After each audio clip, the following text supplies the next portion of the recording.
Hey everybody, Shane from 40K Fanatics. I'm on a hand model today. That's not a dirty thumbnail. I've been painting.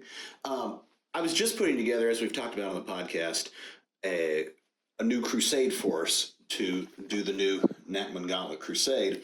And I was going through, and I've recruited a couple of people at the friendly local game store who are interested in doing it. And I found that there aren't very many resources for the bookkeeping involved in the making of your Crusade force. So what does any of this mean? Let's reference some of these books here. I've got my Codex, Chaos Space Marines. I've got my Crusade book o' choice, because all of them have the Crusade rules in them. So these are also the same Crusade rules available in the download section on Warcom. So what this does is lays out a whole lot of stuff of how you put together the various units that you're allowed to choose from to make an army. So what the heck does any of that mean? Let's go to the lovely binder. As a couple of my Chaos models bear witness to all of this. So the thing you have in a Crusade is you have a Crusade force, and then you've got the data cards that go with them, which is where you keep track of how many things they've killed, how many battles they've been in, the sort of enhancements that they get as they progress through the Crusade. And so your Crusade force is like a roster list, okay?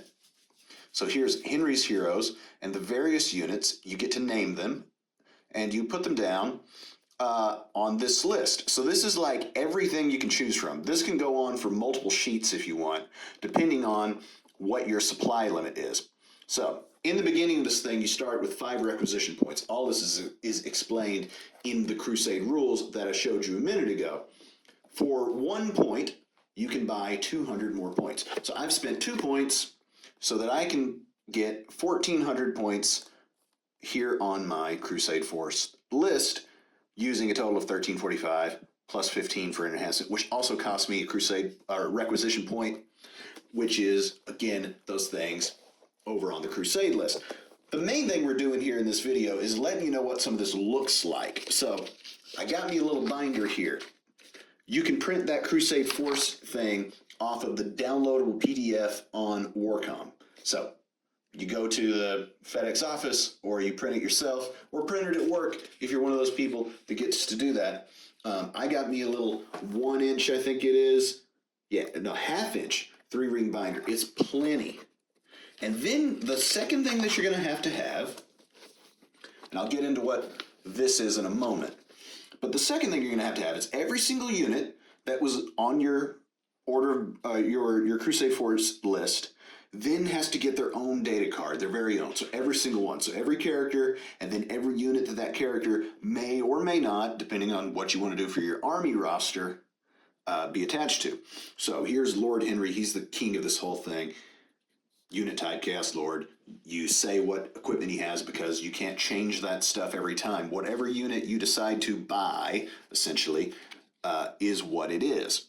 And then I've got my Chaos Lord with Jump Pack, who's got Lightning Claws. That's what I modeled him with, so that's what he's got. Now, again, every single one of these is represented. Here's Henry's first. That's a unit of Legionnaires.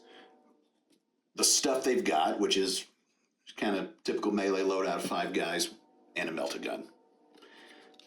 And then there's Claws from Lord Claws, the Chaos Lord with Jump Pack. You see what I'm doing here? Very inspired names. And you do this with everything. There's the Chaos Gate, which is actually Noctilith Crown. There's how many points it costs right now. When points change, there are instructions over on Warcom of what to do with your, get it in the shot, with your Crusade Force. Nothing major has to happen. If you have major points hikes, what will happen is that your supply limit, if you're maxed out, will increase that amount. And so, you know, if for whatever reason a Chaos Lord started costing a whole bunch more points, then my 1,400 would go to like 1,405. And it doesn't hurt anything, because all that is the bookkeeping that you need to play the battles. Now, let's say that I've been running this Crusade army through multiple Crusades, and, you know, say Pariah Nexus moved over to Natman Gauntlet, maybe played Leviathan, the very first one that it seems like nobody's played, but I'm interested in trying at some stage. I could have 4,000 points of Crusade force. But then whatever game that I want to play, I'm going to pick a roster of 1,000, 2,000, 3,000 points, whatever the Crusade game that I intend to play has to do with. Now, there's some more things that I had in here. And in every crusade that you want to take part in, all the books have got some, they've got some wrinkles, right? So this here is out of, and okay to copy, is out of the Nachman Gauntlet book. So in Nachman Gauntlet, you have to break your army into various waves, and this is a sheet to keep track of the waves, and you can do a couple of battles that way off of one sheet. But you know, you want to save all these things when you scan them, because I've got a little home printer scanner. I didn't bother showing any of that because that's just office work, and you know, you will print a couple of those out as you go.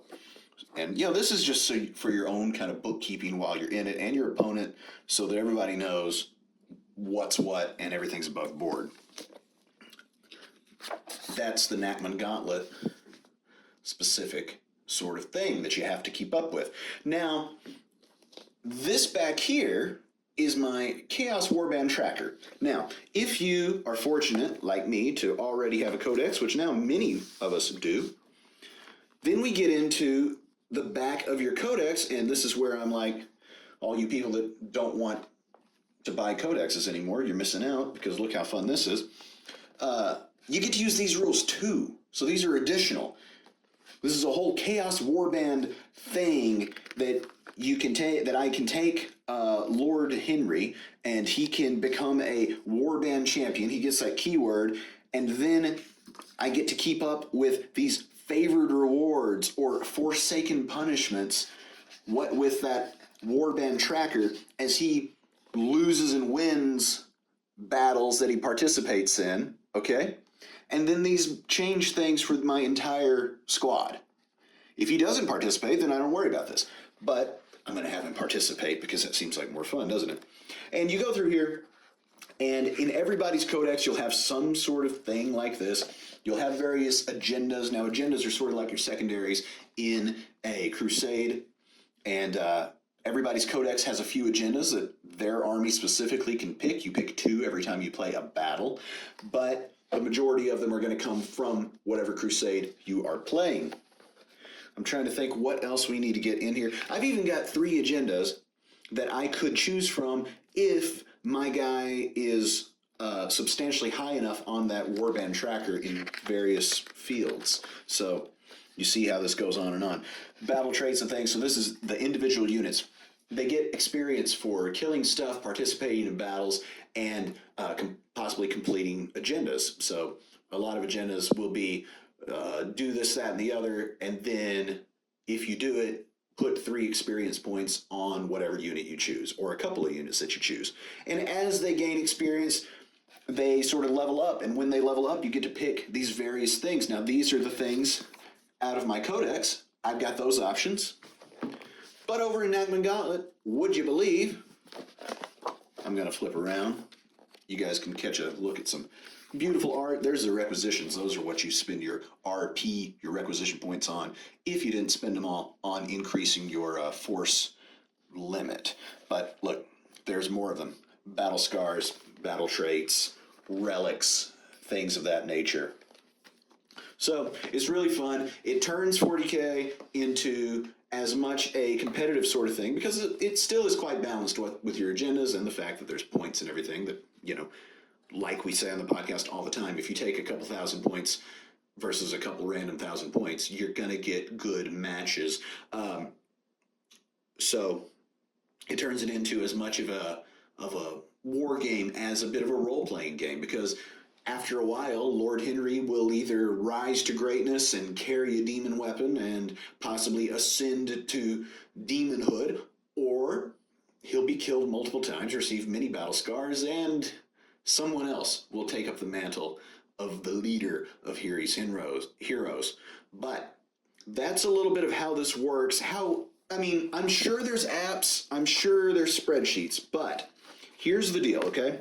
I'll give you a little example of why I don't think that's the best idea. Let's take first page. Let's go Lord Claus. Let's say he's leading a unit of raptors, which would be claws, over there.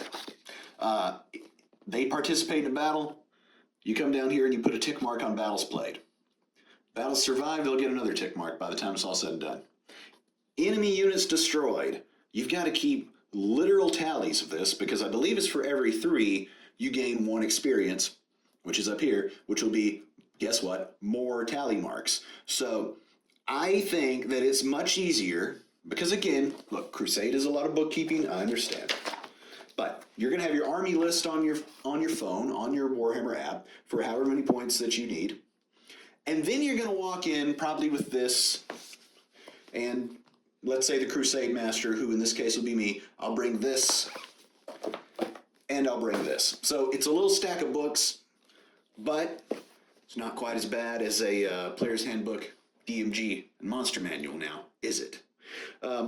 Also, if you're somebody who is going to spearhead this whole Crusade thing, then I recommend you take some pictures, take some scans of the pertinent information that your participants are going to need if they don't all have the book, because I think our friendly local game store got this one solitary copy of Nagman Gauntlet.